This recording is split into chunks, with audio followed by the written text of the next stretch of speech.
I want to tell you about someone I know. A few years back, a distant relative of mine decided she was finally going to get rich. She jumped into dropshipping, then print on demand, then a brief and expensive detour into crypto-adjacent NFT projects, then back to e-commerce with a TikTok shop storefront selling whatever was trending that week. She wasn't lazy, she was relentless. Frantic, exhausting relentlessness. And after years of that grind, nothing to show for it.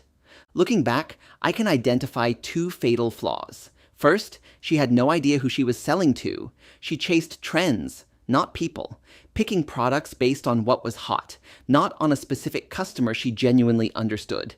Second, her mindset. Every setback became a reason to pivot. She never stayed long enough to build anything real.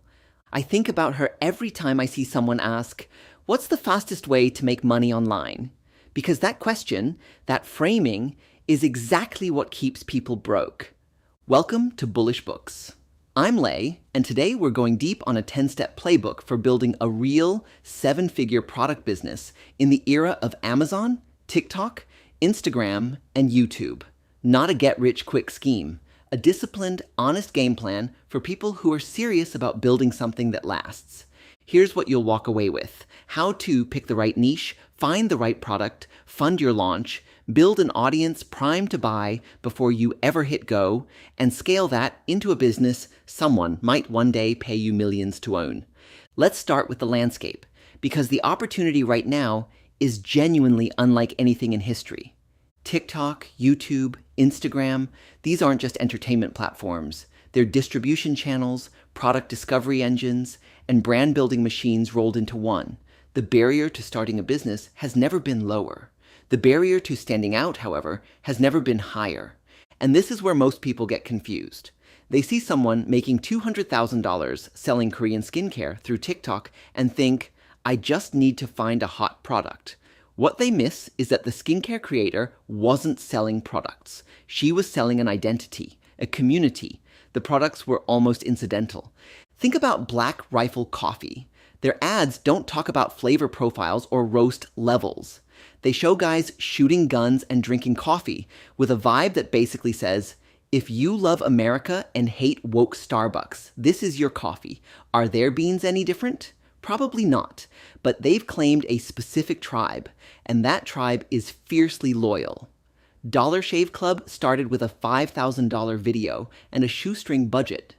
Unilever bought them for $1 billion, not for their razors, but for their audience.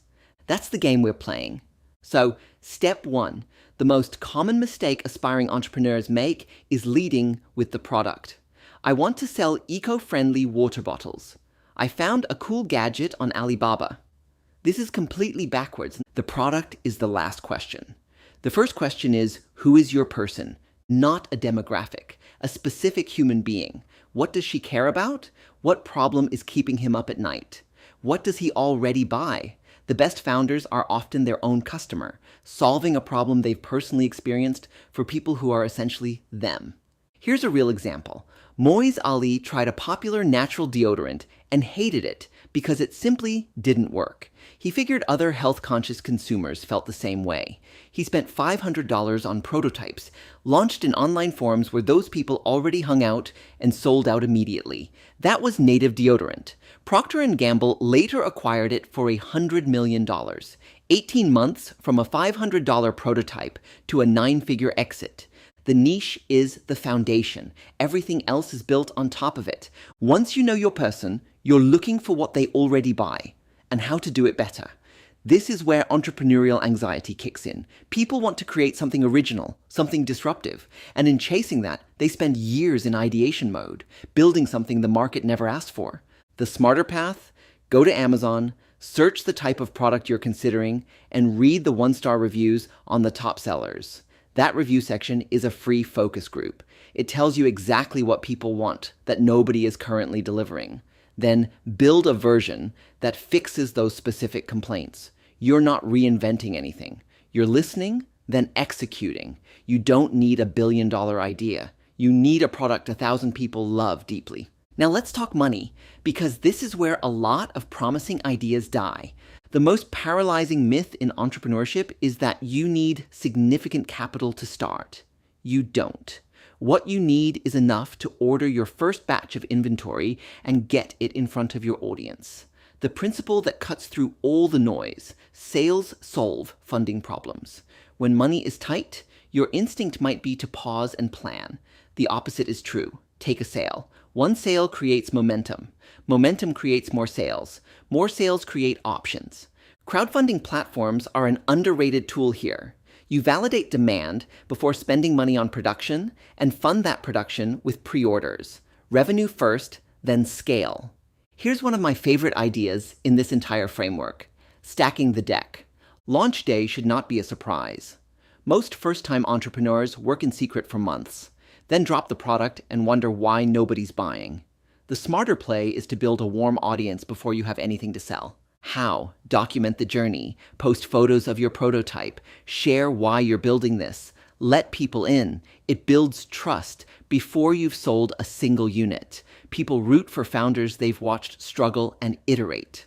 While your inventory is being manufactured, aim for 3 things: a list of 100 to 1,000 engaged followers who match your ideal customer, at least 10 personal contacts who commit to buying on launch day, and a relationship with at least one audience of 10,000 or more, an Instagram page, a podcast, a YouTube channel where your people already hang out. The approach that works with influencers isn't asking, it's giving. Don't cold pitch, "Can you feature my product?" Lead with value. "I made a piece of content your audience would love. If it's genuinely useful, they'll invite you in, because featuring you makes them look good too." Roxelle Cho built her Fused Hawaii swimwear brand almost entirely this way. She wasn't a designer or a marketer. She was a Hawaiian woman making swimwear for real women, with a message that resonated at a soul level. Confidence isn't about conforming to a body standard. It's about leaping toward your dreams even when you're scared. That message built an audience that bought months in advance. She literally couldn't keep up with demand. The product and the story were inseparable. Here's a counterintuitive truth. You are not in the product business. You're in the people business. Your first launch will not be perfect. Launch anyway. The goal isn't a home run, it's to take a sale. That first sale does something psychological that no amount of planning can replicate. It makes everything real. You're not an aspiring entrepreneur anymore. You're someone who runs a business. 25 sales a day is the magic threshold that signals you've made it out of the grind. That brutal first 3 to 4 months where everything is uncertain. At 25 sales a day, the platform algorithm starts to notice. Word of mouth starts happening without you orchestrating it. To get there, read every review, act on feedback fast, ask happy customers for photos and videos, and keep showing up for your community. The goal isn't viral. The goal is consistent, compounding momentum. Now, you've got one product selling well. Don't exhale and start diversifying. The $1 million business isn't built on one great product. It's built on 3 to 5 products, all selling to the same person. Catherine and Alan launched a productivity journal and immediately had a hit. But they got stuck figuring out their second product until a simple reframe changed everything. What business are we actually in? They thought they were in the journaling business. They discovered they were in the productivity business. That shift opened the door to a second product, an adjustable hourglass to help you organize your time. A natural extension for anyone who buys a productivity journal. Every product you release should advance your customer's journey, and brand identity becomes decisive here. Are you the brand for busy professionals trying to reclaim their mornings? For serious athletes who hate compromise? Get clear on that answer, and every subsequent product decision becomes obvious. Brand isn't logos and colors. Brand is the answer to, why does this company exist, and for whom? The fundamental insight of the growth phase is that customer acquisition is a math problem, not a mystery. If you know every customer spends $200 with your brand over 12 months, and you can acquire them for $50, you should be spending every dollar you can find on customer acquisition. That's the shift from entrepreneur to operator. Zach Rocheleau of the Flexible Dieting Lifestyle built an Instagram following around healthy recipes. When he launched a protein cookie butter his followers had been begging for, he had zero ad spend. He posted it to his audience and sold through 10,000 units in a week. The lesson isn't that you need Zach's Instagram.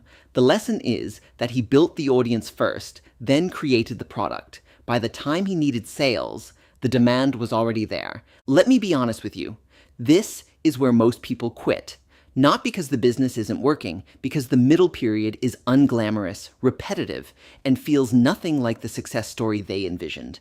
I experienced this building, this platform. There were months where I couldn't see whether things were moving.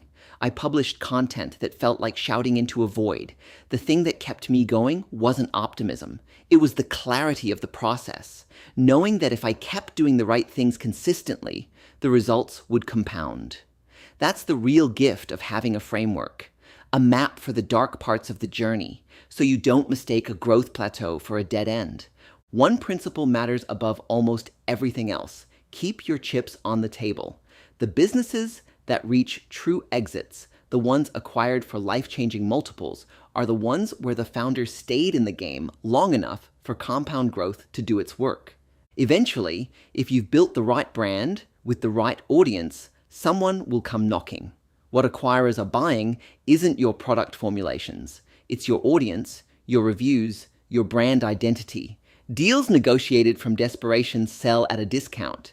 Deals negotiated from leverage, when you're growing and can afford to walk away, sell at a premium. So, will you make $1 million in 12 months? Probably not. The 12-month framing is a direction, not a deadline.